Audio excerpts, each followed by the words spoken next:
श्री गुरुवे नमः। ओम श्री गुरुवे नमः। ओम श्री गुरुवे नमः। आदरणीय मित्रों, अवेकनिंग इनर सेल्फ चैनल पर आज की चर्चा में मैं आपका स्वागत करता हूं। आज की हमारी चर्चा का विषय है उपवास। उपवास तो हम सभी करते हैं समय समय पर, लेकिन हम उपवास के सूक्ष्म विज्ञान को जानते नहीं हैं। जो भी मित्र अभी आप मुझे सुन रहे हैं, कोई ऐसा मित्र नहीं होगा जिन्होंने कभी उपवास न किया हो या उपवास से संबंधित किसी से सुना ना हो या किसी पुस्तक में पढ़ा ना हो। लेकिन मैं जो आज उपवास के संबंध में आपके समक्ष यह चर्चा लेके आया हूँ, निश्चित रूप से मैं दावे से कह सकता हूँ कि ना आपने कहीं पढ़ा होगा, ना सुना होगा, और ना इस प्रकार से आज से पहले आपने इस विज्ञान को इतनी सूक्ष्मता से समझ के अपने ऊपर अप्लाई किया होगा। आदरणीय मित्रों, अपने तीनों चैनल पर, अवेकनिंग इनर सेल्फ चैनल जिस पर मैं अभी आपसे बात कर रहा हूँ, और बाबा जी कहो चैनल जिस पर अभी हम स्वर विज्ञान की सीरीज चला रहे हैं, और एक माँ श्रेष्ठा का चैनल है द डार्क लाइट, उस पर हम प्रश्नोत्तर चर्चा लेकर आते हैं। इन दोनों चैनल पर हम निरंतर कोई ना कोई सीरीज चलाते रहते हैं। बीच बीच में अवेकनिंग इनर सेल्फ चैनल पर मैं वह चर्चा लेके आता हूँ जो पीछे हमने शिव सर्वोदय विज्ञान नाम से एक सीरीज चलाई थी। उस सीरीज से संबंधित जो चीजें रह गई हैं उनको भी बताने का प्रयास कर रहा हूँ, वरना तो अभी हम एक नई सीरीज इस चैनल पर चला रहे हैं और वह है विज्ञान भैरव तंत्र।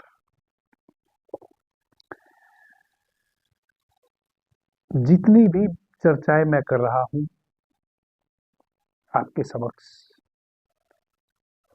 यह विषय ऐसे नहीं है कि मैंने इजाद किए हों, मैं इनका निर्माता नहीं हूं।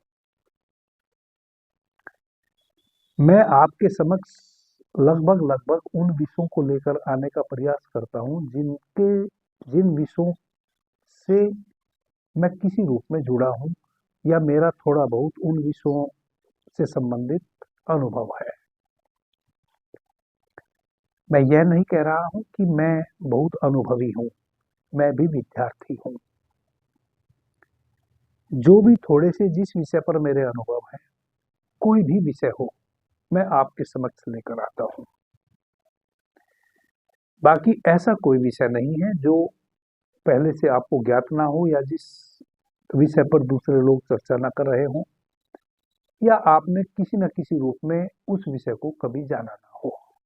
तो आज का हमारा विषय है उपवास। मैं निश्चित रूप से कह सकता हूं कि जिस सूक्ष्मता को मैं बताने जा रहा हूं उपवास से संबंधित, यह आपने अब से पहले नहीं जानी होगी। और जब आप इस विधि से, मेरी बताई हुई विधि से, यदि आपने 3 दिन भी उपवास किया तो आप चमत्कृत हो जाएंगे कि यह इतना बड़ा रहस्य हमारे साथ घट सकता था जिससे अभी तक हम वंचित थे। सर्वप्रथम तो उपवास से हमें शारीरिक लाभ मिलते हैं, हम अधिक से अधिक स्वस्थ रहते हैं। यदि हम गुणवत्ता पूर्वक उपवास किए, उपवास के रहस्य को समझते हुए, जो नियम है उपवास का, नियम के अनुकूल यदि हमने उपवास किया, तो पहली घटना तो हमारे जीवन में यह घटती है कि हम कभी भी बीमार नहीं पड़ सकते हैं। क्योंकि बीमार हम पड़ते हैं मलावरोध के कारण। जब हमारे शरीर में विभिन्न विभिन्न प्रकार के मल संचित होने लगते हैं, तभी हमारे शरीर में किसी न किसी बीमारी का जन्म होता है। यदि हम अपने शरीर में मल का संचय ना होने दें तो बीमारी हमारे शरीर में जन्म ही नहीं सकती। सबसे पहला लाभ तो उपवास से हमें यह होता है कि हम अपने शरीर में मल के संचय को होने से रोक लेते हैं, मलावरोध को रोक लेते हैं। दूसरा, मानसिक,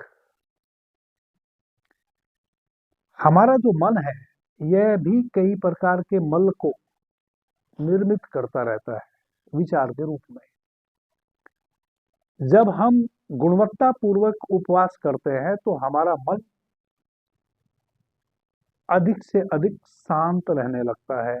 जो अनावश्यक रूप से मन कहीं कहीं से विचार को उठा के लेके आता है और एक फिल्म की भांति आपके भीतर निरंतर विचार चलने शुरू हो जाते हैं, एक विचार गया कि दूसरा तीसरा, निरंतर एक फिल्म की तरह विचारों की श्रृंखला आपके मनस्पटल पे निरंतर चलती रहती है, उनमें कमी आ जाती है। जैसे जैसे आप गहरा उपवास करेंगे वैसे वैसे आपका मन शांत होने लगेगा। मन की अशांति का कारण है अनावश्यक विचार, और वह अनावश्यक विचार जो है वह हमारे मन का मैल है, वह मल है, और वह विचारों के रूप में हमारे भीतर संचित होता रहता है, जिसके कारण हमारा मानसिक संतुलन बिगड़ जाता है। और एक बात और उसके साथ फिर हमारे साथ घट जाती है कि हमारी जो बुद्धि है उसकी जो प्रखरता है वह भी विनष्ट हो जाती है। आदरणीय मित्रों, यह प्रकृति और हम दो नहीं एक है। यह पूरा विश्व जगत, यह पूरा ब्रह्मांड और हम एक है। ईश्वर विज्ञान पर चर्चा मैंने इस चैनल पर की है और अभी वर्तमान में विज्ञान भैरव तंत्र की मैं चर्चा इस चैनल पर कर रहा हूं। दोनों ही चर्चाओं में आपने एक चेतन तत्व के विषय में जाना होगा और 5 तत्वों के संबंध में जाना होगा, पृथ्वी, जल, अग्नि, वायु और आकाश। यह समस्त ब्रह्मांड 5 तत्वों से निर्मित है। हमारा शरीर भी 5 तत्वों से निर्मित है, और वह जो हमारा शरीर 5 तत्वों से निर्मित है, हम इस ब्रह्मांड से प्रतिपल जो श्वास ले रहे होते हैं, वह 5 तत्व हमारे श्वास के माध्यम से हमारे शरीर में जिस तत्व की कमी होती है उसकी पूर्ति भी करता रहता है। यानी कि 1 घंटा हम एक नासिका से श्वास लेते हैं और उस 1 घंटे में पृथ्वी, जल, अग्नि, वायु, आकाश 5 तत्व अपने समया अवधि के अनुसार हमारी श्वासों में बहते रहते हैं, और पृथ्वी, जल, अग्नि, वायु, आकाश, इन 5 तत्व की पूर्ति हमारे शरीर में होती रहती है। तो जब हम उपवास करते हैं, हमारा मानसिक संतुलन ठीक होता है, हमारी बुद्धि की प्रखरता बढ़ती है, तो हम इन 5 तत्वों को भी अति सूक्ष्मता से देख पाते हैं अपने भीतर। अभी केवल हम सुनते हैं, हमारा अनुभव नहीं है, या हम उसको महसूस कर सकते हैं कब कौन सा तत्व हमारी श्वास में बह रहा है। लेकिन यदि आपकी बुद्धि प्रखर हो जाए तो आप उन तत्वों को सादृश्य देख भी सकते हैं। तीसरा आपको लाभ मिलेगा, आपकी आत्मिक उन्नति होगी। आत्मिक उन्नति होने का से अभिप्राय मेरा यह है कि प्रकृति के द्वारा 24 घंटे जो अमृत बरस रहा है हमारे ऊपर, श्वासों के माध्यम से हम 5 तत्व भीतर ले रहे हैं, प्राण तत्व भीतर ले रहे हैं, प्रतिपल जीवन हम भीतर ले रहे हैं अपनी एक एक श्वास के माध्यम से, और हमें पता ही नहीं चलता कि हम जो श्वास ले रहे हैं, जो हम हवा भीतर भर रहे हैं, उसमें क्या क्या उस हवा के साथ हम भीतर ग्रहण कर रहे हैं जो हमारे जीवित रहने के लिए अनिवार्य है। एक बात, वह अमृत निरंतर हमारी श्वासों के माध्यम से हम ग्रहण कर रहे हैं, लेकिन हम उसके प्रति अबोध है। दूसरा, हमारे वेदों के ऋषियों ने कहा है कि अन्नम ब्रह्म, अन्न में भी ब्रह्मा है, लेकिन हमें तो नहीं दिखता। हमारे वेदों के ऋषियों ने कहा है कि सुगंध में भी परमात्मा है, लेकिन हम तो नाना प्रकार की सुगंध भीतर लेते रहते हैं, हमें तो नहीं पता चलता। जब हमारे वेद के ऋषि कहते हैं अन्नम ब्रह्म, इसका मतलब वह कह रहे हैं कि अन्न जो आप ग्रहण करते हैं उसके पीछे जो स्वाद है, वह जो सूक्ष्म स्वाद है, उस स्वाद के माध्यम से भी परमात्मा ही आपके भीतर प्रवेश कर रहा है, दूसरा और कोई नहीं। तो जब आप उपवास करते हैं सही प्रकार से, आप उस ब्रह्म को अन्न के माध्यम से जान पाते हैं, यह आपकी आत्मिक उन्नति है। आदरणीय मित्रों, जितना भोजन हम ग्रहण करते हैं उतने भोजन की हमारे शरीर को आवश्यकता नहीं है। हमारा शरीर 5 तत्वों से निर्मित है, पृथ्वी, जल, अग्नि, वायु और आकाश। और यह हमें मिलता है हमारी श्वासों के माध्यम से। 24 घंटे में 21,600 श्वास हम भीतर लेते हैं। उन 21,600 श्वास के माध्यम से सर्वप्रथम तो हम लेते हैं ऑक्सीजन, जो हमारे फेफड़े का भोजन है। उस ऑक्सीजन को हमारा फेफड़ा आत्मसात करता है और हमारे रक्त में उस ऑक्सीजन को मिश्रित कर देता है। हमारे शरीर के भीतर जो रक्त वाहिनी नाड़ियां हैं, जो सूक्ष्म सूक्ष्म हमारे मांसपेशियों में सेल है, कोशिकाएं हैं, सब में ब्लड के साथ वह ऑक्सीजन निरंतर हमारे शरीर में एक सर्किल बना रही है, बर्न हो रही है हमारे ब्लड के साथ। हमारा जो रक्त है, जब उसको सही अनुपात में ऑक्सीजन मिलती रहती है, तो हमारा रक्त ही जो भोजन हम ग्रहण करते हैं उस भोजन से नए रक्त की उत्पत्ति का कारण बनता है। लेकिन सर्वप्रथम तो हमें क्या चाहिए? ऑक्सीजन। भोजन तो बाद की चीज है, क्योंकि ब्लड में गर्मी तो आएगी ऑक्सीजन के कारण। ऑक्सीजन ही बर्न होती है तो ब्लड में गर्मी आती है। आदरणीय मित्रों, इसी प्रकार से हमारा जो यह शरीर है, इसमें सर्वाधिक मात्रा है पृथ्वी तत्व की। वह भी हमें श्वास के माध्यम से मिल रहा है। पृथ्वी तत्व यानी कि हमारी जो त्वचा है, मांसपेशियां हैं, हमारी जो अस्थि है, बोन है, हड्डियां हैं,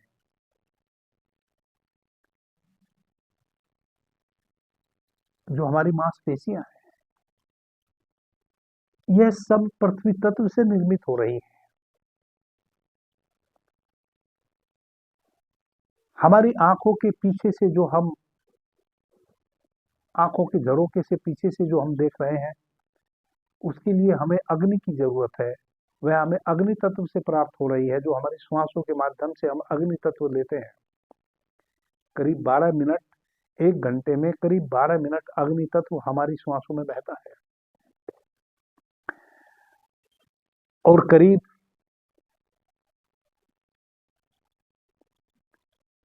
20 मिनट हमारी श्वासों में पृथ्वी तत्व बहता है 1 घंटे में। इसी प्रकार से जितनी भी हमारी लसिका ग्रंथियां हैं, तो 20-16 मिनट जल तत्व बहता है, जो कि जल तत्व के कारण हमारी लसिका ग्रंथियां से स्राव होता है किसी भी प्रकार के लिक्विड का। इस प्रकार से 5 तत्व हैं। इन 5 तत्वों से हमारे शरीर का निर्माण है, और इन 5 तत्वों के कारण ही हमारा शरीर चलायमान है। वायु तत्व 8 घंटे हमारे शरीर में बहता है। उस 8 घंटे में जो वायु तत्व बहता है, वही हमारे भीतर चंचलता पैदा करता है। जहां तक मैंने यह बातें बताई, अभी यहाँ भोजन का तो कोई मतलब ही नहीं है। भोजन तो केवल हमें चाहिए ऊष्मा के लिए। और इस शरीर को चलायमान रखने के लिए, स्वस्थ रखने के लिए हमें बहुत ही अल्प मात्रा में भोजन की आवश्यकता है। क्योंकि इस शरीर को चलाने के लिए सबसे पहले तो ऑक्सीजन की आवश्यकता है, दूसरे इन पांचों तत्वों की आवश्यकता है जो श्वास के माध्यम से ये 6 चीजें हमें एनी टाइम उपलब्ध हो रही है। और सातवीं जो चीज है वह है प्राण तत्व, जो हमारे शरीर में 72,000 नाड़ियों में परम प्रकाशित है, जिसको ऋग्वेद में कहा है अप्रत्यक्ष ब्रह्म, जो हमारी प्रज्वलित आत्मा है, जो उसका भोजन है चेतन तत्व, प्राण तत्व, जिस प्राण तत्व ने इन पांचों तत्वों को भी निर्मित किया है, पृथ्वी जल अग्नि वायु आकाश को। तो भोजन से अधिक आवश्यकता है हमें इन सब चीजों की, और यही सब चीजें हैं जो हमारे भीतर सूक्ष्म तल पे हम सूक्ष्म से सूक्ष्म सुगंध को पकड़ पाए, सूक्ष्म से सूक्ष्म ध्वनि को हम पकड़ पाए। शरीर में उन 5 तत्वों के कारण एक्सेप्ट कर पाते हैं। सूक्ष्म से सूक्ष्म सुगंध या सूक्ष्म से सूक्ष्म भोजन का स्वाद हम अपने भीतर उन 5 तत्वों के कारण ले पाते हैं। हमने बचपन से ही एक आदत बना ली है, आंतों में कुछ वजन भरा हुआ होना चाहिए, उसके लिए ठोस भोजन चाहिए, और ठोस भोजन जितना अधिक होगा उतना ही आपकी आंतों पे अधिक भार होगा, और आंतों पे अधिक भार होगा तभी हमें पता चलता है कि अब मेरा पेट भरा है। आदरणीय मित्रों, जब हम अधिक मात्रा में भोजन लेने की आदत बना लेते हैं तब हमारे शरीर में सर्वप्रथम तो नुकसान इस बात का होता है कि जो 5 तत्व हमारी श्वासों के माध्यम से भीतर निग्रह कर रहे हैं, उन 5 तत्वों के माध्यम से जो हमारे भीतर सूक्ष्म सूक्ष्म घटनाएं घट रही हैं उनसे हम वंचित रह जाते हैं, जबकि हमें उन घटनाओं के प्रति परिचित होना चाहिए। तभी हम वेदों में कही हुई उन बातों को समझ सकते हैं कि हमारे भीतर 10 प्रकार के नाद हैं, लेकिन वह नाद तो हम तब सुन पाएंगे ना जब हमारे शरीर के भीतर किसी भी प्रकार का मलावरोध ना होगा, जब हमारा मन बिल्कुल शांत होगा, जब हमारा शरीर स्वस्थ होगा, शरीर में किसी भी प्रकार का तनाव नहीं होगा, उबासी नहीं होगी, आलस्य नहीं होगा और मन शांत होगा। तभी तो हम उस ध्वनि को भीतर जान पाएंगे ना। अभी जब नवरात्रि आने जा रही है और हम विभिन्न विभिन्न प्रकार के मंत्रों का अपने प्रयोग करने वाले हैं अपने भविष्य में, अपने भविष्य को उज्जवल बनाने के लिए, लेकिन जब हमारे भीतर हमें यही नहीं पता है कि किस मंत्र की ध्वनि कहाँ चोट करती है और उसका और कैसे चोट करती है, तब वह मंत्र, जब उस मंत्र की ध्वनि एक विशेष स्थान पे हमारे शरीर में चोट करती है और वहां से जो फिर वह हमारे द्वारा उच्चारित की हुई ध्वनि कई गुना बढ़ जाती है, और फिर वह कहाँ जाती है, कहाँ हमें उसका संकल्प लेना है, किस प्रकार से वह हमारे जीवन में जो हम उस मंत्र के पीछे हमारी भावना है उसका लाभ ले पाएंगे, किस प्रकार से हम उस मंत्र को उच्चारित करेंगे, कहाँ चोट करेंगे, किस प्रकार से हमें उसका लाभ मिलेगा, हमें कैसे पता होगा। हम प्रत्येक वर्ष उपवास भी करते हैं, तीज त्योहार भी मनाते हैं, और हम अपने देवी देवताओं का आह्वान भी करते हैं, प्रार्थना भी करते हैं, पूजा भी करते हैं, ध्यान भी करते हैं, लेकिन कुछ भी फलित नहीं होता। हम अपने जीवन में वही के वही रह जाते हैं, कोल्हू के बैल की तरह, वही दुख, वही घृणा, वही द्वेष, वही आलस, वही निद्रा, बस वही। आदरणीय मित्रों, उपवास एक बहुत ही महत्वपूर्ण औषधि है हमारी आत्मा की, हमारे मन की और हमारे शरीर के लिए। उपवास हमारे शरीर को परिशुद्ध करता है, हमारे मन को परिशुद्ध करता है और हमारी आत्मा को परिशुद्ध करता है, चेतना को परिशुद्ध करता है। कैसे हम उपवास के माध्यम से उन सूक्ष्म ध्वनियों को पकड़ पाएं जो हमारे भीतर बह रही हैं। क्योंकि हमने स्वर विज्ञान में बहुत तेरी चर्चाएं की है, उस नाद को भीतर जानने की,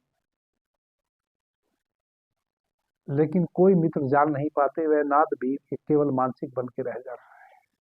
आदरणीय मित्रों, जब हम किसी बीमारी से ग्रस्त हो जाते हैं, हम किसी औषधि का सेवन करते हैं, तो वह औषधि कैसे कार्य करती है हमारे शरीर में आप अच्छे तरीके से जानते हैं। जैसे मुझे बुखार है और मैंने बुखार से संबंधित किसी औषधि का सेवन किया, वह औषधि मेरे भीतर जाके एक सर्किल बनाना शुरू करेगी। किसी भी औषधि का एक समय सीमा है कि वह कब तक सर्किल बना के रख सकती है। किसी औषधि की शक्ति 3 घंटे की है, किसी औषधि की शक्ति 6 घंटे की है, किसी की 12 घंटे की है, किसी की 24 घंटे की है, या उससे भी अधिक है। तो माना एक औषधि की अवधि जो है वह 3 घंटे की है, वह 3 घंटे तक हमारे शरीर में उस रोग से लड़ेगी जो रोग मुझे हो गया है, जिस रोग से संबंधित मैंने उस औषधि का सेवन किया है। 3 घंटे के पश्चात उसकी शक्ति वीक हो जाएगी, वह रोग फिर से बढ़ने लगेगा। तो औषधि क्या करती है, उस रोग से लड़ती है, फिर उसकी शक्ति चूक जाती है, तब फिर 3 घंटे के पश्चात हम दूसरी खुराक लेते हैं, फिर वह उससे लड़ना शुरू कर देती है, फिर 3-4 घंटे के पश्चात हम तीसरी खुराक लेते हैं। इस प्रकार से हम 3 दिन, 5 दिन, 7 दिन, 9 दिन, 11 दिन, 13 दिन या उससे भी अधिक समय तक औषधि का सेवन करते हैं। और जिस व्याधि हेतु हम उस औषधि का सेवन करते हैं, धीरे धीरे वह व्याधि उस औषधि के समक्ष हार जाती है, उसकी मृत्यु हो जाती है, वह मर जाती है, वह सिकुड़ जाती है और हमारा शरीर स्वस्थ हो जाता है। इसी प्रकार से जो भोजन हम ग्रहण करते हैं उसका भी एक सर्किल हमारे भीतर बन रहा है। कुछ तो हमारे शरीर की आदत है, जैसा कि मैंने कहा कि हमारे शरीर को बहुत ही कम भोजन की आवश्यकता है, अधिक तो हमें प्राणवायु की आवश्यकता है, जिसके माध्यम से 5 तत्व हमारे भीतर निग्रह करेंगे। ऑक्सीजन निग्रह करेगी और प्राण तत्व निग्रह करेगा, जो हमारी आत्मा और हमारे शरीर की सबसे अनिवार्य जरूरत है। लेकिन हम इन सभी चीजों की पूर्ति अपने भोजन के माध्यम से करने की कोशिश करते हैं। जैसे हम अपने शरीर को सौष्ठव बनाने के लिए ना जाने क्या क्या सेवन करते हैं, जबकि शरीर एक इकाई है, शरीर एक फैक्ट्री है, और वह फैक्ट्री एक दूसरे से जुड़ी है, संयुक्त है। किसी एक अंग में भी खराबी आ जाएगी तो पूरी फैक्ट्री बंद हो जाएगी, शरीर मर्त हो जाएगा। हमारा हार्ट धड़कना बंद हो जाए, बाकी कितने भी स्वस्थ हो आपके अंग, कितने भी आप बलशाली हो, कितने भी आप तंदुरुस्त हो, कितने भी आपने डोले सोले बना लिए हो, सब व्यर्थ हो जाएंगे। सारे डोले सोले 12 घंटे में सड़न होना शुरू हो जाएगी। यदि हार्ट अटैक आ जाए, आप मर जाएंगे। समस्त शरीर का एक रूप में स्वस्थ रहना आवश्यक है। हमें एक रूप में शरीर को स्वस्थ रखना है, ना कि केवल डोले सोले बनाने हैं। एक रूप में शरीर को स्वस्थ यदि रखना है तो सबसे पहले तो अपने आहार को बदलो, हल्के फुल्के आहार लेना शुरू करो, और अधिक आहार लेने की जो आदत है उस आदत को, उस सर्किल को तोड़ो। मनुष्य के शरीर एक ऐसा विज्ञान है, यदि आपने 4 दिन तक शाम को 5 बजे भोजन ग्रहण किया, तो 6ठे दिन से जैसे ही 5 बजेंगे आपको भूख लगनी शुरू हो जाएगी।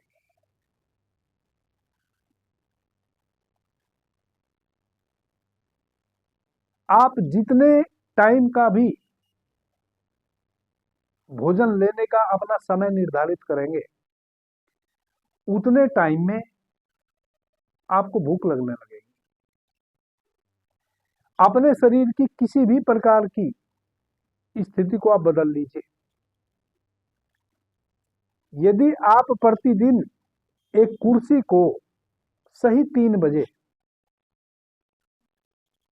अपने बरामदे में से उठा के अपने रूम में रखते हैं और वापस फिर रूम में से उठा के बरामदे में रखते हैं। ये आपने सही 3 बजे का एक अपना रूटीन बना लिया है प्रतिदिन का।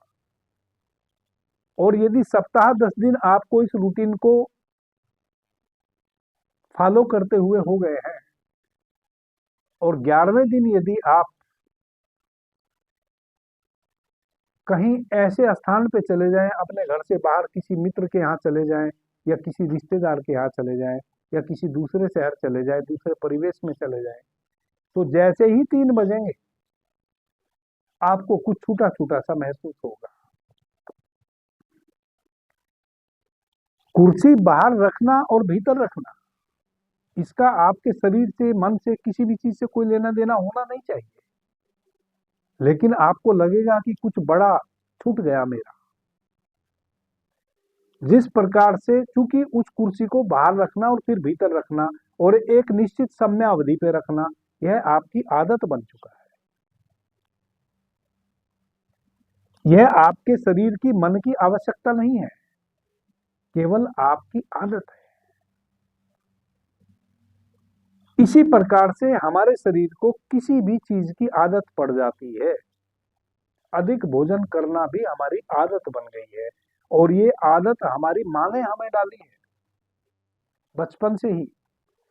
जबरदस्ती बच्चे को माता जबरदस्ती अतिरिक्त भोजन करवाना शुरू करती है ताकि बच्चा मोटा ताजा हो जाए। पहली गुरु हमारी इस मामले में हमारी माँ ही है। माँ ही हमारी जन्मदात्री है और माँ ही कहीं ना कहीं सूक्ष्म तल पे जीवन पर्यंत के लिए हमारे जीवन में जितनी भी प्रकार की व्याधियां हैं, जितना भी प्रकार का क्लेश है, चाहे वह मानसिक हो, शारीरिक हो,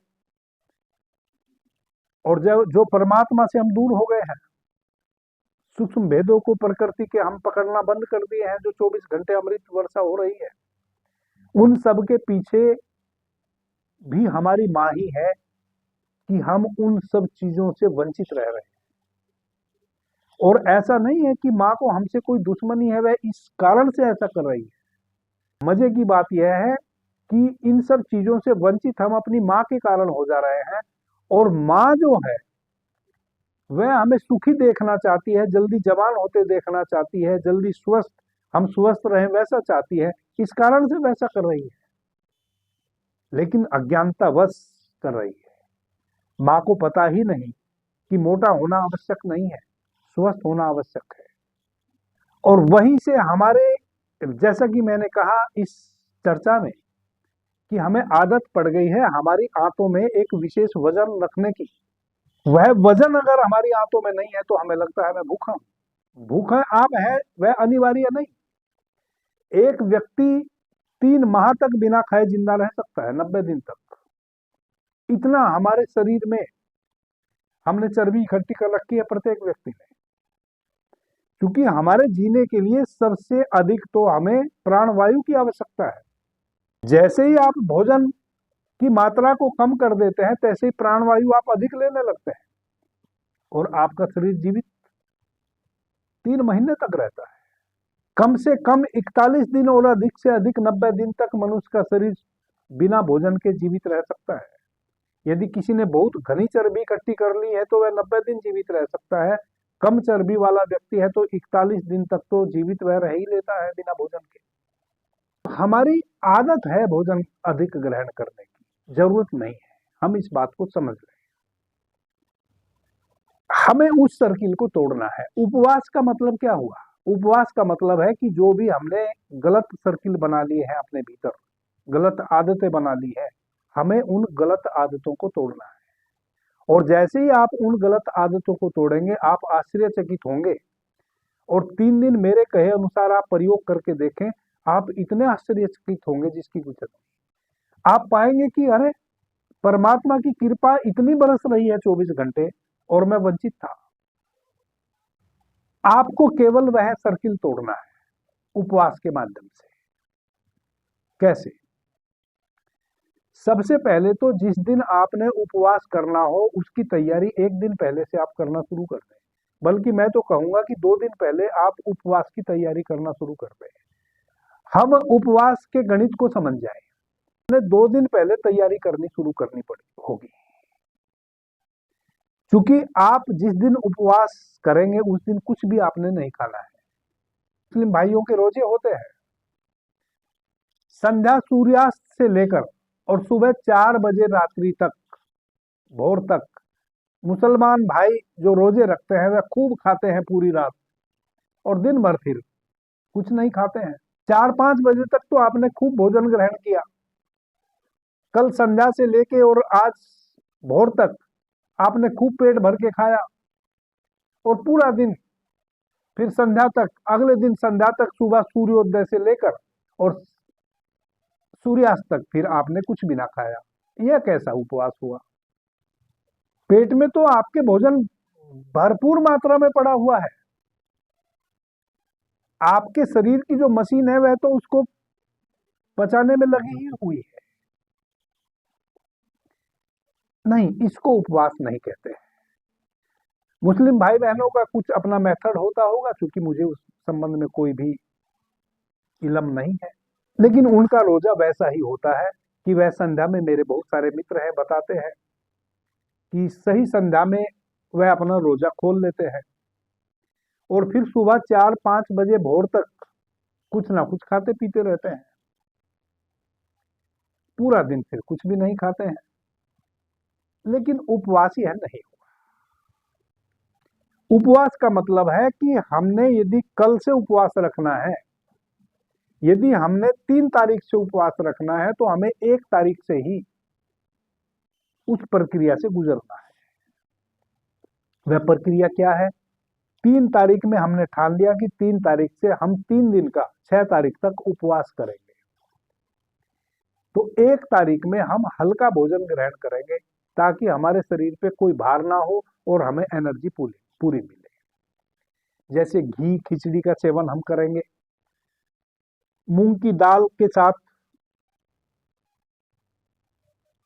मूंग की दाल का सेवन करेंगे, मूंग की दाल के साथ रोटी का सेवन करेंगे। बहुत ही हल्के फुल्के पदार्थ हम लेना शुरू करेंगे 2 दिन पहले। इसके अतिरिक्त हमारे पेट में किसी भी प्रकार, हमारे उदर में कॉन्स्टिपेशन ना हो, उसके लिए उपाय करेंगे। रात्रि में कैस्टर ऑयल का सेवन करेंगे ताकि हमारे भीतर जो मल संचित है वह सारा मल आउट हो जाए, और हल्का फुल्का भोजन ग्रहण करेंगे। 2 दिन तक बिल्कुल हल्का फुल्का सुपाच्य भोजन लेंगे, फिर तीसरे दिन से हम उपवास में रहेंगे। अब तीसरे दिन से जो हम उपवास में रहेंगे वह कैसा उपवास होना चाहिए? 1 तारीख की सुबह से लेकर और 3 तारीख की संध्या तक आपने हल्के फुल्के भोजन ग्रहण किए, जो एनर्जी तो पूरी रहे लेकिन भार युक्त ना हो। जैसे अभी आपने भोजन ग्रहण किया, 1-2 घंटे में ही भोजन डाइजेस्ट हो गया, एनर्जी पूरी मिल गई, पेट पे भार बिल्कुल ना रहा। अब 3 तारीख की सुबह में आपने केवल गर्म पानी का सेवन करना है, वह भी चाय की तरह। जैसे चाय पीते हैं वैसे आपने केवल गरम गरम पानी पीना है। हर 1 घंटे में 1 गिलास गर्म पानी चाय की तरह आपने पीना है, प्रत्येक 1 घंटे में। अब दिन भर में 12 घंटे होते हैं, तो 12 गिलास पानी आपने दिन भर में चाय की तरह, सुसुम सुसुम पानी चाय की तरह धीरे धीरे घूंट भर भर के पीना है और कुछ नहीं खाना है। संध्या में फिर आप पानी पी के ही शयन में सोने चले जाएंगे। यह आपका पहले दिन का रूटीन हुआ। पहले दिन आपने केवल गर्म पानी का सेवन करना है। दूसरे दिन सुबह जब आप उठेंगे तो आपने 1 गिलास चाय की तरह चुस्की लेके, बिल्कुल बहुत गर्म पानी, एकदम जैसे चाय, आप बहुत मुंह भर के चाय नहीं पी सकते। जब चाय बहुत गर्म होती है तो आप मुंह भर के नहीं पी सकते, आप उसकी चुस्की लेते हैं, वैसे इतना गर्म पानी आप ले लें दूसरे दिन सुबह में कि आप उसकी चुस्की ले लेके पिए।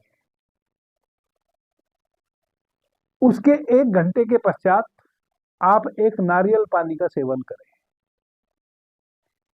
फिर अगले घंटे आप एक गिलास गर्म पानी पिए। फिर तीसरे घंटे भी आप एक गिलास गर्म पानी पिए। गर्म पानी से आप सुबह की शुरुआत करें। 1 घंटे के पश्चात आप एक नारियल पानी पिए। फिर एक एक घंटे में 2 बार आप गर्म पानी पिए। फिर 5वें घंटे में आप एक नारियल पानी पिए, यानी कि दोपहर हो गई। दोपहर में फिर आपने एक नारियल पानी पिया। फिर आपने शाम तक प्रत्येक घंटे गर्म पानी का सेवन किया। रात्रि में, संध्या में फिर आपने एक नारियल पानी का सेवन किया, यानी कि पूरे दिन में आपने एक सुबह में, एक दोपहर में, एक संध्या में केवल 3 नारियल पानी का उपयोग करना है। बाकी प्रत्येक 1 घंटे में 1 गिलास गर्म पानी का आपने चुस्की ले लेके प्रयोग करना है। रात्रि सोने के समय आपने 1 चम्मच इसबगोल की भूसी आती है, इसबगोल की भूसी 1 चम्मच आप गर्म पानी से सेवन कर लें। क्यों? क्योंकि आपने कल भी भोजन नहीं ग्रहण किया था, आज भी भोजन ग्रहण नहीं किया है। आपके शरीर की जो चर्बी है उसी को आपका शरीर डाइजेस्ट कर चुका होगा। अब उससे जो मल बना है, और चूंकि आपने ठोस भोजन लिया नहीं है तो आंतों पे कोई दबाव बना नहीं, इसलिए वह मल वहीं का वहीं आपके मलाशय में संचित हो जाएगा, जो बहुत ही खतरनाक बीमारी का कारण बन सकता है। तो वह मलावरोध आपके भीतर ना हो, उसके लिए आप दूसरे दिन रात्रि में 1 चम्मच इसबगोल की भूसी का सेवन करें। वह इसबगोल की भूसी का सेवन जब आप रात्रि में करेंगे तो सुबह जो आपकी ही चर्बी आपके पाचन संस्थान ने डाइजेस्ट की है और उससे जो मल बना है, उस मल को वह भूसी लपेट के आपके शरीर से आउट हो जाएगी। सुबह आपको लैट्रिन लगेगी और उसके साथ वह आउट हो जाएगी। अब तीसरे दिन फिर आप पूरा दिन उसी प्रकार से प्रयोग करें। सुबह उठते से ही आप गर्म पानी का सेवन करें चुस्की के साथ। दोपहर में एक नारियल पानी पिए। फिर संध्या में एक नारियल पानी पिए। बाकी प्रत्येक 1 घंटे में चुस्की ले लेके गर्म पानी का सेवन करें। अब रात्रि में, तीसरे दिन रात्रि में, यानी कि 6 तारीख की रात्रि में आप 1 गिलास गर्म पानी में 2 चम्मच कैस्टर ऑयल डालें और उसका सेवन करें। जितना भी आपके मलाशय में किसी भी रूप में मल भीतर व्याप्त है, वह सारे मल को सुबह कैस्टर ऑयल शरीर से आउट कर देगा। और दूसरा काम यह करेगा कि आपके पाचन संस्थान को चूंकि कुछ भी डाइजेस्ट अब करना नहीं पड़ रहा है, एकदम आपका डाइजेस्टिव सिस्टम बिल्कुल न्यूट्रल पड़ा हुआ है, उसकी रिपेयर करेगा कैस्टर ऑयल। चूंकि castor oil anti allergic, antiseptic, antibiotic और लुब्रिकेंट्स इन सारे गुणों से भरपूर है। प्लस वायुनाशक। भीतर कहीं भी एक बूंदला भी वायु का अगर पूरे आपके पाचन संस्थान में, आपके पूरे पेट में, आपके उदर में कहीं एक बूंदला भी वायु का कहीं यदि ठहरा हुआ है, कहीं भैकंप बना हुआ है वायु का, उस भैकंप को भी वह कैस्टर ऑयल तोड़ देगा। प्लस आपकी आंतों को लुब्रिकेंट्स देगा, जिससे आंतों में किसी प्रकार का यदि, जैसे किन्हीं मित्र को कोलाइटिस हो जाता है, आंतों में खराश हो जाती है, या और कोई दूसरा इन्फेक्शन आंतों में हो जाता है, उन सभी इन्फेक्शन को दूर करने का कार्य करेगा। और तीसरी बात यह है, क्योंकि 3 दिन तक आपने कोई भोजन ग्रहण नहीं किया है, आपका जो पित्ताशय है वहां से तो पित्त का सर्जन होगा। पित्त का सर्जन होगा तो आपको वोमिटिंग टेंडेंसी हो सकती है। तो उस पित्त को भी शांत करेगा कैस्टर ऑयल। पित्त अधिक नहीं बनने देगा आपके पित्ताशय से, पित्त का जो विसर्जन हो रहा है उसके कारण आपको वोमिटिंग टेंडेंसी हो सकती है या और दूसरी समस्याएं आ सकती हैं, उसका भी दरप करेगा, तो आपको वोमिटिंग टेंडेंसी जैसा कुछ भी होगा वह भी समाप्त हो जाएगा। इस प्रकार से आपने 6 तारीख में कैस्टर ऑयल का सेवन किया। अब यदि आप और अधिक उपवास नहीं करना चाहते हैं, केवल आपने 3 दिन के ही उपवास का संकल्प लिया था, तो 4 तारीख की सुबह में आप सर्वप्रथम गर्म पानी ही लेंगे प्रतिदिन की भांति। उसके 1 घंटे बाद आप नारियल पानी लेंगे। इस पृथ्वी पे नारियल पानी ही एकमात्र ऐसा लिक्विड पदार्थ है जो नॉन एसिडिक है। बाकी जो हम जमीन से निकला हुआ पानी भी यूज करते हैं वह भी एसिडिक है, उसका भी जो स्वाद होता है वह कसाय होता है, कसेला होता है। पानी का जो स्वाद होता है वह भी कसेला होता है, वह भी कसाय रस से ओतप्रोत होता है। इस जगत में कोई और दूसरी चीज नहीं है नारियल पानी के अतिरिक्त जिसमें एसिड ना हो। एकमात्र नारियल पानी है जो नॉन एसिडिक है, जिसमें किसी भी प्रकार का एसिड नहीं होता। वरना तो आप दूध ले लें, पानी ले लें, जो भी आप लिक्विड रूप में ग्रहण करेंगे हर चीज में आपको एसिड मिलेगा, कम या अधिक मात्रा में। चूंकि अभी आप कुछ खाए नहीं रहे हैं 3 दिनों से, तो सर्वप्रथम चौथे दिन यानी कि 7 तारीख की सुबह में आप प्रतिदिन की भांति 1 गिलास गर्म पानी चुस्की लेके पिएंगे। उसके 1 घंटे बाद आप नारियल पानी पिएंगे। फिर दोपहर में आप बहुत ही कम मात्रा में घी और खिचड़ी का सेवन करेंगे। रात्रि में फिर आप 1 रोटी और थोड़ी सी मूंग की दाल का सेवन करेंगे। फिर 8 तारीख में आप 1 गिलास गर्म पानी से ही सुबह की शुरुआत करेंगे। उसके 1 घंटे बाद नारियल पानी पिएंगे और दोपहर में आप फिर घी खिचड़ी का ही उपयोग करेंगे। रात्रि में फिर आप मूंग की दाल और 1 रोटी की बजाय आप 2 या 2 से अधिक रोटी का सेवन करेंगे। इस प्रकार से आपका यह उपवास पूरा हुआ। उपवास की अवधि में आपके साथ क्या क्या घटेगा और कैसे घटेगा उसको आप समझने का प्रयास करें। वही इस उपवास के पीछे का रहस्य है।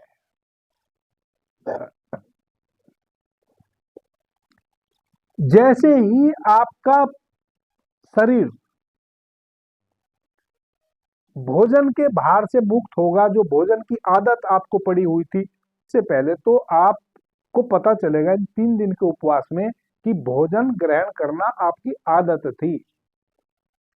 उतनी शरीर की जरूरत नहीं थी जितनी आदत थी।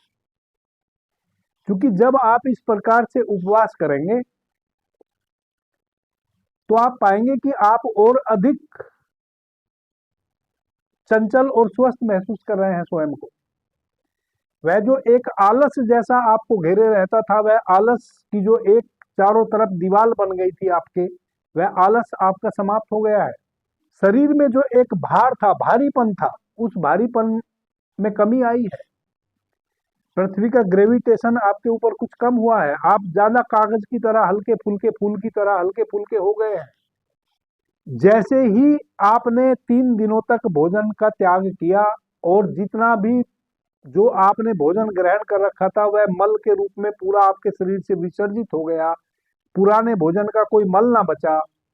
मल अब यदि आपके शरीर में बन भी रहा है तो पहले से जो आपने फैट चर्बी अपने भीतर इकट्ठी कर रखी है, उस चर्बी को ही आपका शरीर डाइजेस्ट कर रहा है। मल भी बन रहा है तो केवल उसका बन रहा है, उससे भी आप मुक्त हो रहे हैं। आपका शरीर बिल्कुल हल्का हो गया, निर्भर हो गया, मल से मुक्त हो गया। जब किसी भी प्रकार का मलावरोध आपके उदर में नहीं होगा, तब आप देखेंगे आप फूल की भांति हल्के फुल्के हो गए। और जैसे ही आप फूल की भांति हल्के फुल्के हो जाते हैं, तैसे ही फिर एक घटना और घटती है। वह जो आपका मन निरंतर नए नए सोपन आपको दिखाता रहता है, जिसको दिवा सोपन कहते हैं। आप जागते हुए सोपन देखते रहते हैं, जिसको हम विचार भी कहते हैं। वह विचार, नाहक विचार, अनवांटेड विचार जो आपके भीतर चलते रहते थे बिना आपकी इच्छा के, उन विचारों के चलने में भी कमी आ गई। और जैसे ही आपके भीतर उन विचारों के चलने में कमी आएगी, आप देखेंगे इस उपवास के क्रम में आंख बंद करके आप अधिक से अधिक अपने भीतर होश में बने रहेंगे। आपने कहीं भी ध्यान को ले जाना नहीं है, केवल आंख बंद करके अपने भीतर आप अधिक से अधिक होश में रहेंगे, तो अनवांटेड विचार आपके आने बंद हो गए हैं। जैसे ही अनवांटेड विचार आने बंद हो गए हैं, तैसे ही आप पाएंगे कि आपके भीतर विभिन्न विभिन्न प्रकार की ध्वनियां उठ रही हैं, एक संगीत उठ रहा है, एक कोई म्यूजिशियन बैठा है भीतर जो निरंतर नए नए संगीत, नई नई ध्वनियां पैदा कर रहा है। आप अपने भीतर पहली बार नाना प्रकार के मंत्र उठते हुए पाएंगे, नाना प्रकार की ध्वनि, कम से कम 10 प्रकार की ध्वनि आपके भीतर आपकी श्वासों के माध्यम से निरंतर अलग अलग आपके शरीर के चक्र से संबंधित उठती रहती है।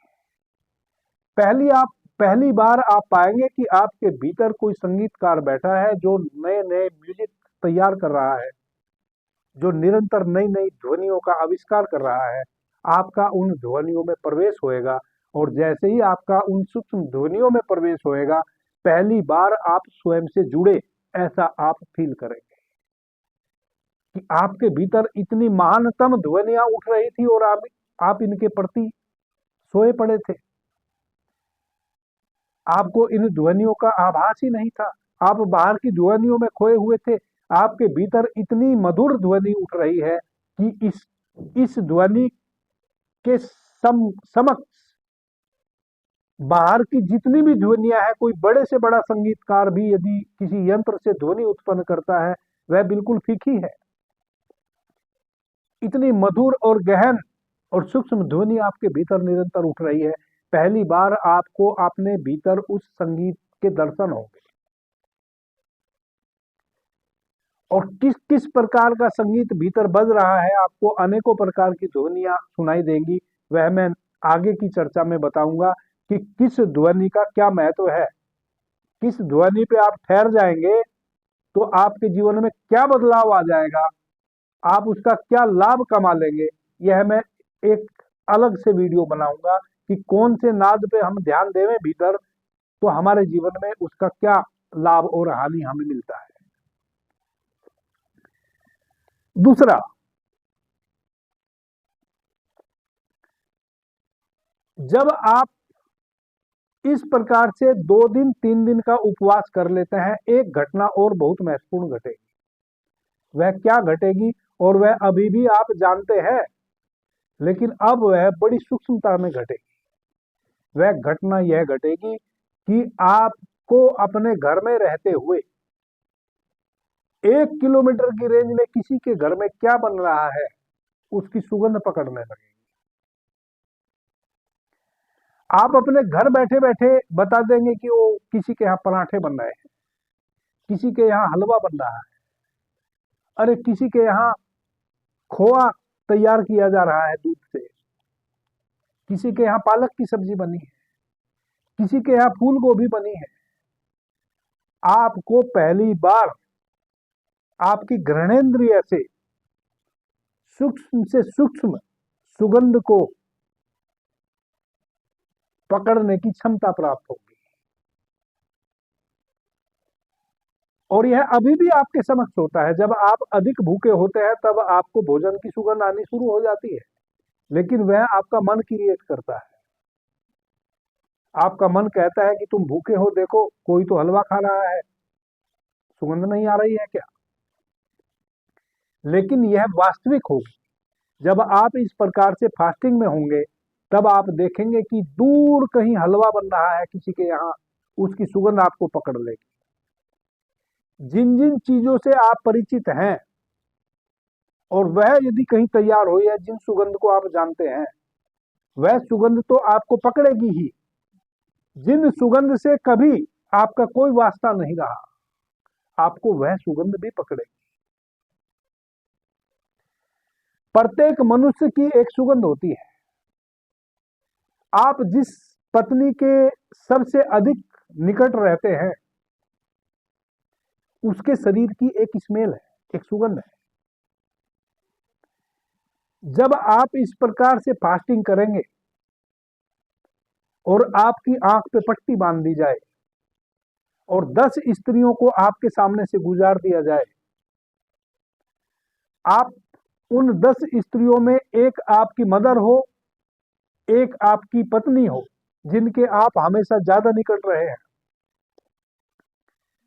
और बाकी 8 जो महिलाएं हैं वह कोई हो जिनको आप पहले से कभी नहीं जानते हैं। तो जब आपके सामने से उनको गुजारा जाएगा, केवल आप सुगंध से बता देंगे कि यह मेरी मदर है और यह मेरी वाइफ है, यह मेरी माँ है और यह मेरी पत्नी है, केवल उनकी सुगंध से। अभी आप अपनी पत्नी की सुगंध से वाकिफ ही नहीं है, क्योंकि आपकी घ्राणेंद्रिय इतनी सेंसिटिव नहीं है कि आप जिस पत्नी के नियरेस्ट रहते हैं, जिस पत्नी के सन्निकट आप रहते हैं, उसकी सुगंध को आप पकड़ लें। जबकि प्रत्येक व्यक्ति की अपनी सुगंध होती है, प्रत्येक व्यक्ति की। आपकी घ्राणेंद्रिय में जब आपने देखा ना, मिलिट्री वाले, पुलिस वाले, जब कोई घटना घट जाती है तो किसी कुत्ते को लेके आते हैं और वह सूंघ के बताता है कि जो हत्यारा है वह कौन हो सकता है, या वह किस रास्ते से गया है, कहाँ गया है, या उसने कौन सामान कहाँ रखा है। आदरणीय मित्रों, मनुष्य के सूंघने की क्षमता किसी भी श्वान से 10 गुना, 100 गुना अधिक है। लेकिन जो जानवर हैं वह अपनी नैसर्गिकता में जीते हैं, इसलिए वह अपनी सूंघने की क्षमता को खोए नहीं है। हम अननेचुरल हो गए हैं, हमने अपनी सूंघने की, स्वाद लेने की, सुनने की सभी क्षमताओं को खो दिया है। हम उत्तेजना में सूक्ष्म चीजों को खो बैठे हैं। यह जो फास्टिंग है आपका, यह जो उपवास है, यह आपके भीतर की सभी प्रकार की उत्तेजना को समाप्त करेगा और आपके भीतर के सभी प्रकार के मल, चाहे वह आपके मन के विचार हो, चाहे आपके शरीर में अतिरिक्त चर्बी हो, जिस रूप में भी आपके भीतर मल इकट्ठे हैं, या आपके ब्लड में यूरिक एसिड इत्यादि सब बढ़ गए हो, उन सब का निस्तारण करेगा, उन सब का निष्कासन करेगा। आपका शरीर फूल की तरह जैसे ही हल्का फुल्का होगा, आपका मन निर्विचार होगा, आप शांत होंगे, शिथिल होंगे, तैसे ही आप पाएंगे कि आपकी सूंघने की क्षमता किसी भी जानवर से कई गुना अधिक है। आप अपनी पत्नी की सुगंध से पता कर लेंगे कि वह कब क्या चाहती है। आपकी पत्नी क्रोध में होती है तब उसके शरीर की सुगंध बदल जाती है। जब वह प्रेम में होती है तब उसके शरीर की सुगंध कुछ और होती है। जब वह घृणा में होती है तो उसके शरीर की सुगंध कुछ और होती है। आप केवल सूंघ के अपनी पत्नी के स्वभाव को पहचान लेंगे कि अब वह क्रोधित है, अब वह प्रेमपूर्ण है, और उसी प्रकार से फिर आप उसी अनुरूप उसके साथ आप व्यवहार करेंगे। आपके जीवन में किसी भी प्रकार का परिवार में तनाव नहीं होगा, और उसी सूक्ष्म सुगंध से फिर आप परमात्मा की उस सुगंध को भी जान लेंगे। किन्हीं ऋषियों ने कहा है वेदों में कि परमात्मा तो सुगंध है। इस अस्तित्व की, इस ब्रह्मांड की भी एक सुगंध है जो 24 घंटे उठ रही है। इस ब्रह्मांड की भी एक ध्वनि है जो 24 घंटे उठ रही है। और चूंकि यह ब्रह्मांड और आपका शरीर 5 तत्वों से निर्मित है, तो जो इस ब्रह्मांड की सुगंध है वह सुगंध आपके भीतर भी उठ रही है। और जो 5 तत्व इस ब्रह्मांड में है, वह 5 तत्व चूंकि आपके भीतर भी है, इसलिए जो ध्वनि इस ब्रह्मांड में उठ रही है, वह ध्वनि भी आपके भीतर उठ रही है, जिसको गुरु नानक देव जी कहते हैं एक ओमकार सतनाम, जिसको हमारे वेदों के ऋषियों ने कहा है ओम नाम सबसे बड़ा, उससे बड़ा न कोई, जिसको भगवान कृष्ण गीता में कहते हैं अक्षर, जिसका कभी अक्षरण नहीं होता, एक अक्षर ब्रह्म। यदि किन्हीं मित्रों को 3 दिन से अधिक का उपवास किया जा सकता हो तो 7 दिन का, 9 दिन का, 11 दिन का, 17 दिन का, 21 दिन का, मैं तो कहूंगा कि 21 दिन का कम से कम आप उपवास करें। आप एक दूसरे ही व्यक्ति हो जाएंगे। उपवास करने के समय आप बस इतना ध्यान रखें कि आप अपने भीतर की उन सुगंध को अपने भीतर गहनतम से गहनतम सुगंध से भरेंगे, बैठ जाएं, अधिक से अधिक सूक्ष्म से सूक्ष्म सुगंध को पकड़ने की कोशिश करें, सूक्ष्म से सूक्ष्म ध्वनि को भीतर सुनने की कोशिश करें, और सूक्ष्म से सूक्ष्म भीतर स्वाद से भर जाए। बिना किसी भोज्य पदार्थ के आपकी रसेंद्रिय अनेकों प्रकार के स्वाद लेती रहती है। जब आप अपनी रसेंद्रिय के प्रति सचेत होंगे, आप पाएंगे कि बिना मुंह में भोजन का कोर रखे भी आपकी रसेंद्रिय कई प्रकार के स्वाद से भरी हुई है। आप विभिन्न विभिन्न प्रकार के स्वाद से पहली बार अपने भीतर परिचित होंगे कि स्वाद जो है वह भोजन में नहीं है, स्वाद आपके भीतर है।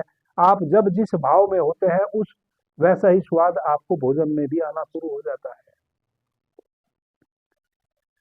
और 5 स्वाद तो आपके 5 तत्वों के हैं, जिनका आपको पता ही नहीं चलता। मैं तो निवेदन करूंगा सभी मित्रों से कि कम से कम 21 दिन उपवास करें। आप देखेंगे कि आप बिल्कुल ही दूसरे व्यक्ति हो गए। आपको लगेगा कि आप एक दिव्य पुरुष हो जाएंगे। आपके घर वालों को लगेगा कि आपके भीतर एक दिव्यता उतर गई, आपके भीतर एक धन्यता उतर गई, एक दिव्यता उतर गई। आप बड़े हल्के फुल्के हो गए। कहाँ आपका क्रोध चला गया, कहाँ आपका अहंकार चला गया, कितने सरल चित, और आपके चेहरे पे कितना नूर आ गया, आपके चेहरे का सौंदर्य बढ़ गया। आपके परिवार के लोग, आपके पड़ोसी देखकर आश्चर्यचकित होंगे कि अरे इस व्यक्ति को क्या हो गया, यह तो असीम सौंदर्य से भर गया। अधिक से अधिक 21 दिन का आप उपवास करें, बिल्कुल वैसे ही जैसे 3 दिन का किया है, और कम से कम 3 दिन। 2 दिन पहले आप उपवास की तैयारी करें, और जब आपने उपवास समाप्त करना हो, फिर उपवास समाप्त करने के पश्चात भी 2 दिन तक आप संभल के भोजन ग्रहण करें, और दोबारा भोजन भट ना बने। आप समझ जाएं कि कम भोजन करने का क्या आपको लाभ मिला है। कम से कम भोजन ग्रहण करने की फिर जीवन पर्यंत आदत डालें, तो जो आपने उपवास से कमाया है वह आप अपने भीतर समा के रखेंगे। फिर कभी ऐसा लगे कि कुछ घटोतरी होने लगी, फिर उपवास कर लिया महीने में, 2 महीने में। अभी के लिए इतना ही। आपने मुझे ध्यान से प्रेम से सुना, उससे मैं बहुत अनुग्रहित हूँ। सभी मित्रों को मेरा प्रणाम, धन्यवाद। हर हर महादेव।